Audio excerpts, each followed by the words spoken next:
What's up, y'all? Y'all already know who this is. This is Ron the fucking Don. Today, I want to speak about the recent headlines of Biden using executive order to bomb the Houthis in Yemen, bomb their facilities, their bases, and their assets, etc. Now, this could be a continuance of the Israel and Gaza, the Israel-Hamas war going on in Gaza, along with the Hezbollah and lockstep with them as well, with Hamas.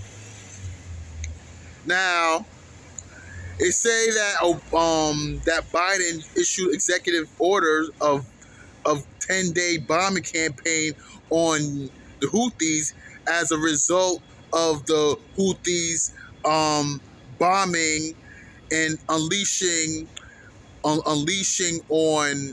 airstrikes, not airstrikes, but releasing strikes on missiles on maritime ships in the Red Sea, US Maritime ships in the Red Sea, and as well as the Gulf of Aden, which is responsible for over 10% of U.S. commerce, 10% of the goods of the U.S. commerce.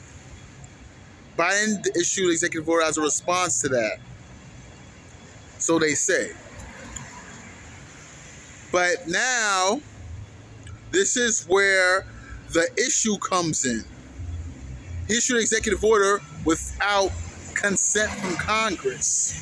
Not only did he not get consent from Congress, it was also a failed mission. And just like Afghanistan, he went in, he issued a bombing campaign without a well thought out military strategy. Just like Afghanistan, which resulted in the failure of the 10 consecutive day campaign of bombing the Houthis. So that's two things he bombed. He failed at as far as his mission. He failed on two issues. A matter of fact, Biden, as always, drops the ball on every issue. Now, I understand why he issued executive order and as a 10-day bombing campaign on the Houthis in Yemen. I understand that. I understand why he did it. But my issue is that he didn't issue a well thought out military strategy, which resulted in the deaths of a few U.S. soldiers trying to intercept weapons from Iran to the Houthis in Iraq. 2 U.S. soldiers or so have died as a result of that, trying to intercept weapons from the Houthis to Iran, from Iran to the Houthis. So another failed mission. But not only is it another failed mission, he wants to continue the mission. He wants to continue with the same failed policies and the same failed mission. So he's trying to escalate his failure.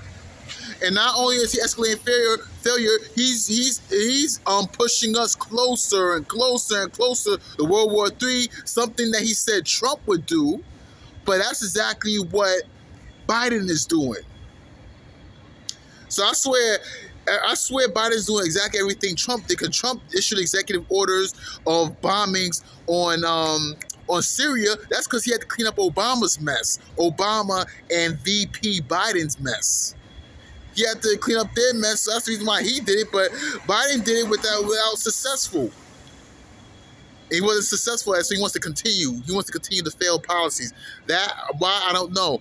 And now, not only has the war in Gaza has spilled over into Yemen, it also spilled over into Lebanon, where Israel bombed the Hezbollah.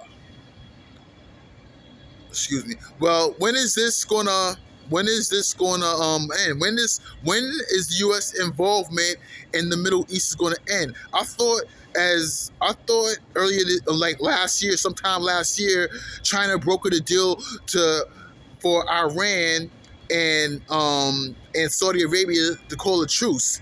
We thought there was going to be peace in the Middle East, but as always, the U.S. had to escalate it, and U.S. had to back Israel, which has drawn us further and further into the Middle East all over again.